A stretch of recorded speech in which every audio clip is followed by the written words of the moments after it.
ይሄ የኦንላይን ቢዝነስ ችግሮችን መፍታት ይችላል ወይ? የብዙዎቻችን የሚደርሰን ጥያቄ ነውና እኔም የደረሰኝ ጥያቄ ይሄ ነው።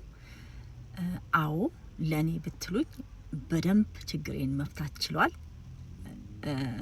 ገንዘብ ብቻ ሳይሆን የታይም ፍሪደሜን ራሱ ማለት ነው።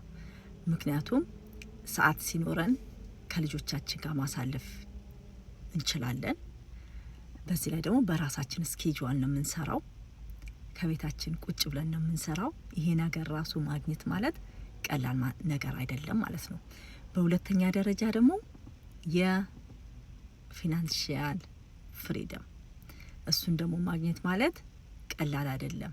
ሁሉ ጊዜ ፔቼክ ከመቀበል ያድነናል። ወይም ደግሞ ፔቼክ የምንቀበልም ከሆነ የፔቼክ ስራችን ቢቀር ራሱ ምንም አያስቸግረንም ማለት ነው። ምክንያቱም ከዚህ ጋር የምናገኘው ገቢ ስላለና ቤተሰባችንንም ሆነ ራሳችንን ማስተዳደር ስለምንችል ማለት ነው። ሶስተኛው ደግሞ አላማ እንዲኖረን ያደርገናል።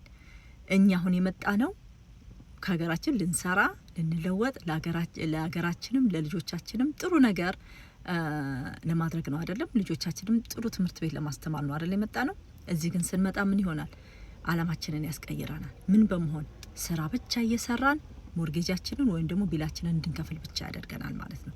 ግን እዚህ ቢዝነስ ላይ ከገባን አላማይ ምንድነው? የመጣሁበት ላደግ ልለወጥ ነው አይደል የመጣሁት እና ምን ማድረግ ይሻለኛል፣ ምን ባደርግ ደግሞ ማደግ እችላለሁ፣ ምን ባደርግ ደግሞ መለወጥ እችላለሁ የሚለውን ጊዜ ሲኖረን ገንዘብ ሲኖረን እነዚህን አላማችንን ደግሞ እያስተካከለን እንሄዳለን ማለት ነውና ጥያቄያችሁን የመለስኩ መሰለኝ።